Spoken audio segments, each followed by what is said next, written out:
واجتنابه اللهم وفقنا لما تحب وترضى وتقبل منا فإنك خير المتقبلين آمین یا رب العالمین۔ معزز حاضرین اور محترم خواتین، السلام علیکم ورحمۃ اللہ وبرکاتہ۔ آج میں جو بات آپ سے کرنے چلا ہوں، اس سے پہلے بھی اس موضوع پر مختلف حوالوں سے گفتگو ہوئی ہے۔ آج میں جب سوچ رہا تھا کہ عجیب بات سامنے آئی، کم سے کم میرے بچپن یا نوجوانی کے زمانے تک معاملہ یہ تھا کہ ہم لفظ یہودی کو ایک گالی کے طور پر استعمال کرتے تھے۔ عام طور پر واقفیت بھی نہیں تھی کس بلا کا نام ہے یہودی کسے کہتے ہیں، بلکہ جیسے ہماری زبان میں لفظ سور ہے، آدمی بولنا بھی پسند نہیں کرتا، آخر وہ بھی حیوان ہے، اللہ کی مخلوق ہے، پیدا تو اللہ نے کیا ہے لیکن نجس ہے۔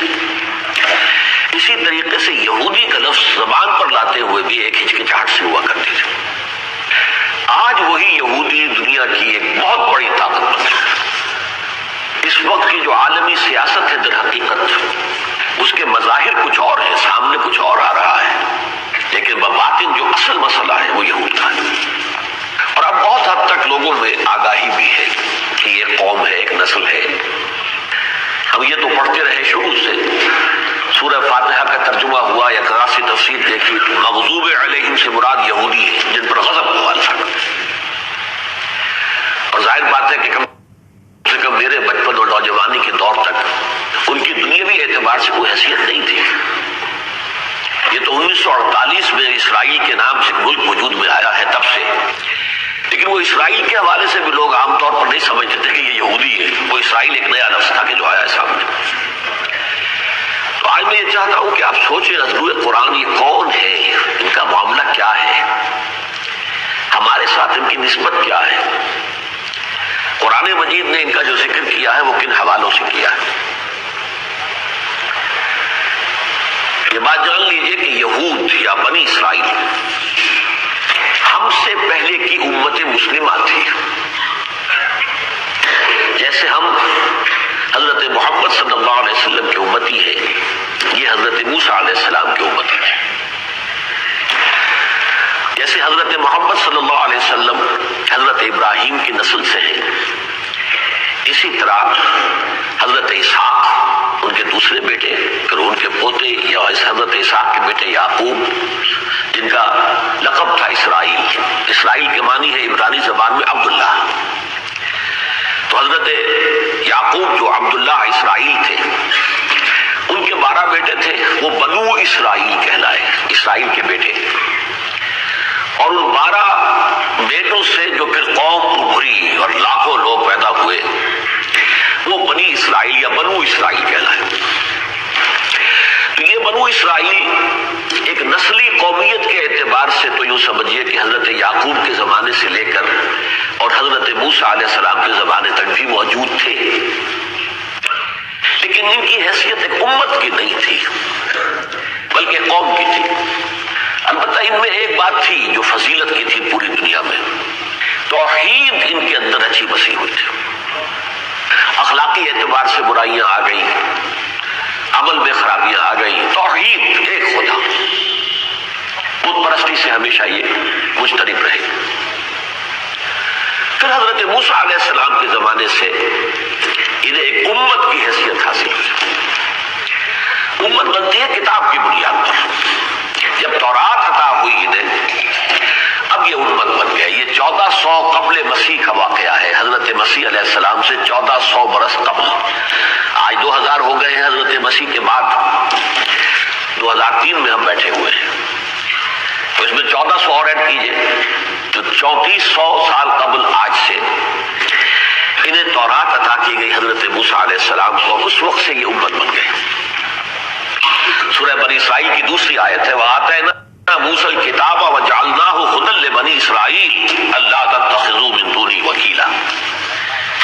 اور ہم نے موسیٰ کو کتاب عطا فرمائی اور اسے ہم نے بنی اسرائیل کے لیے ہدایت بنایا۔ اب یہ نوٹ کر لیجئے گا فرق یہیں سے، قرآن ہدی للناس بن کر آیا ہے، پوری نوع انسانی کے لیے ہدایت، اور تورات ہدی لبنی اسرائیل صرف بنی اسرائیل کے لیے ہدایت نامہ تھی۔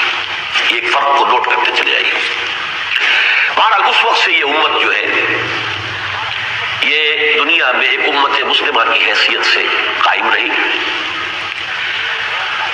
ان کا اپنے بارے میں ظلم بھی بہت ہو گیا کہ ہم اللہ کے بڑے چہیتے ہیں، لاڈلے ہیں.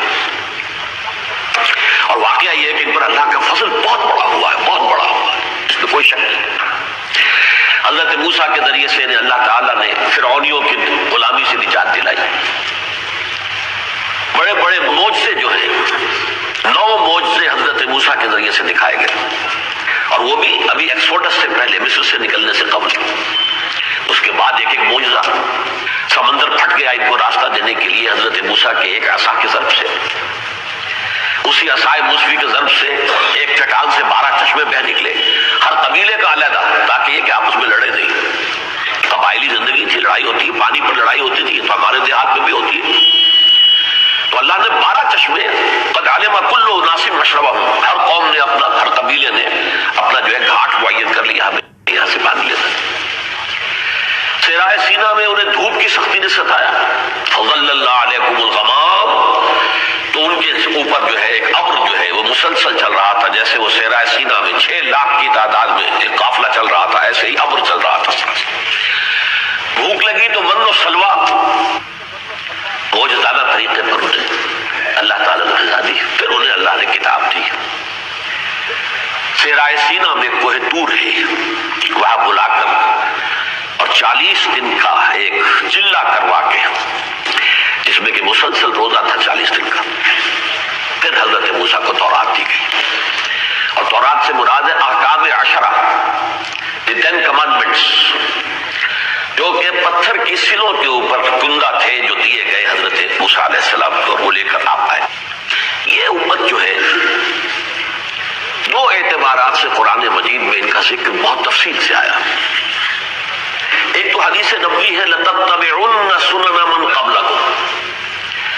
حضور نے فرمایا کہ اے مسلمانوں، تم بھی انہی لوگوں کے راستوں پر چلو گے جو تم سے پہلے تھے. فرمایا یہاں تک کہ اگر وہ گوہ کے دل میں گھسے تھے تو تم بھی گھسو گے، اور اگر ان میں سے کوئی ایسا بدبخت نکلا کہ جس نے اپنی ماں سے زنا کیا تو تم میں بھی کوئی نہ کوئی شقی ایسا مرے گا. لوگوں نے پوچھا کہ حضور کس کی طرف اشارہ ہے، کیا یہود اور نصارہ؟ فرمایا فمن، اس کے علاوہ اور کون؟ تم سے پہلی امت وہی تھے.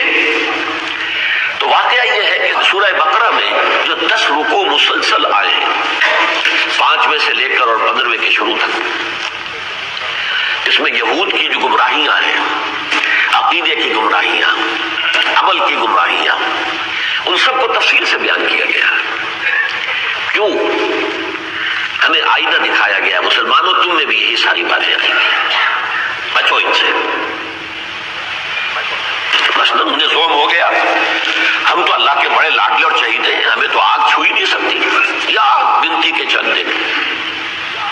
ہمیں بھی ظلم ہو گیا، ہم تو محمد کے امتی ہیں، ہمارا کیا سوال جہنم میں جانے کا، جائیں گے تو تھوڑی دیر کے لیے نکال لے گا. اللہ نے نہ تورات میں یہ وعدہ کیا نہ قرآن میں وعدہ کیا.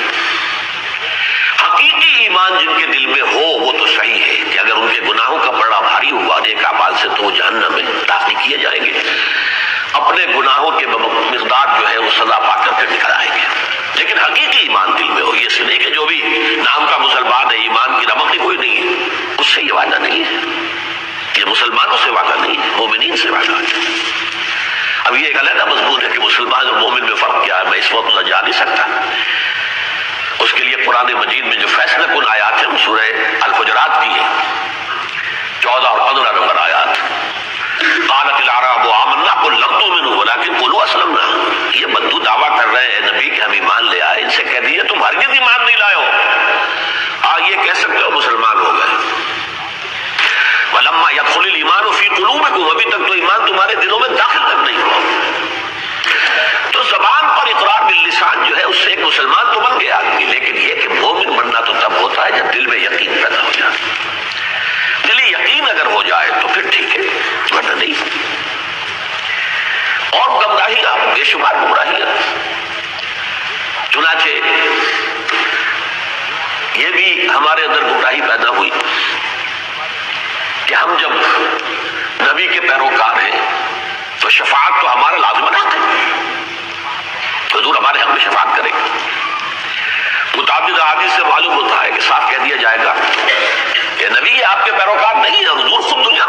گئے ہیں، من رغب عن سنتی فلیس منی، جسے میری سنت پسند نہیں ہے اس کا مجھ سے کوئی تعلق نہیں۔ یہ کوئی نسلی معاملہ نہیں ہے، یہ عقیدے کا معاملہ ہے، یقین کا معاملہ ہے، عمل کا معاملہ ہے، ایمان اور عمل صالح کی بنا پر سارے وعدے ہیں جو بھی اللہ کے۔ بہرحال یہ ایک پہلو ہے کہ جو بھی گمراہیاں ان میں آئیں وہ ہم میں بھی آئیں گی۔ دوسری حدیث میں نے ابھی آپ کو سنائی ہے کہ حضور نے فرمایا لَيَأْتِيَنَّ عَلَىٰ أُمَّتِي مَا أَتَىٰ عَلَىٰ بَنِي إِسْرَائِيلَ حَسْبُ النَّعْلِ بِالنَّعْلِ۔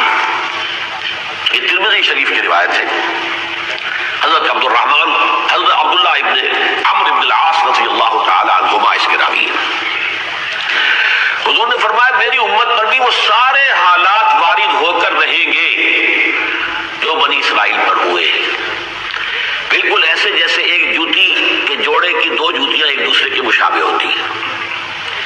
اب یہ مثال جو آپ نے دی تشبیہ بڑی فصاحت و بلاغت والی ہے۔ دیکھیں جوتیوں کا جوڑا رکھا ہوا زمین پر تو وہ مختلف نظر آئیں گے، ایک کا رخ ادھر ہے ایک کا رخ ادھر ہے، پنجے کے حساب سے تلوے ملا دیجئے تو بال برابر فرق نہیں۔ ظاہر بات ہے کہ ان دو امتوں میں 2000 سال کا فصل ہے۔ 1400 قبل مسیح میں تورات دی گئی اور سابقہ امت جو ہے بنی اسرائیل یا یہود ان کی تاریخ شروع ہو گئی، اور 600 بعد مسیح میں حضور پر قرآن نازل ہوا، 610 میں پہلی وحی نازل ہوئی ہے۔ تو 1400 اور 600 جمع کیجئے 2000 سال کا فصل ہے، تو فصل تو یقیناً بہت ہوگا۔ لیکن یہ کہ اگر آپ جس کو آپ کہتے ہیں بین السطور، بٹوین دی لائنز اگر دیکھیں تو معلوم ہوگا بعین ہی جو کچھ ان پر بیتا وہی ہم پر بیتا۔ اس موضوع پر میں نے ایک مضمون لکھا تھا سن 74 میں، تنظیم اسلامی کے قیام کا فیصلہ کر لیا تھا، ابھی باقاعدہ اس کی تاسیس نہیں ہوئی تھی۔ پھر میں مسجد خضرہ سمن آباد میں رمضان میں معتکف تھا، اعتکاف کے حالت میں مضمون میں نے لکھا تھا۔ اس وقت وہ آپ کو ملے گا یا تو تنظیم اسلامی کا تاریخی پس منظر کے نام سے کتاب چاہے، میں نے ہسٹوریکل سروے دیا ہے، سابقہ امت موجودہ امت، اب امت کہاں کھڑی ہے، اب کرنا کیا ہے۔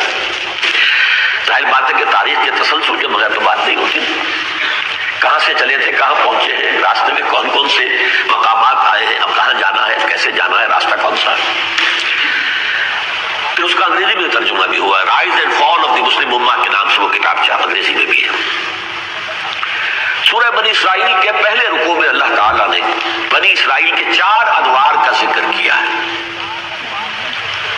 یہ دور گزر چکے تھے ان 2000 سالوں کے دوران جب کہ حضور صلی اللہ علیہ وسلم کی بعثت ہوئی ہے اس وقت تک، یعنی 1400 سال حضرت مسیح سے قبل اور 600 سال حضرت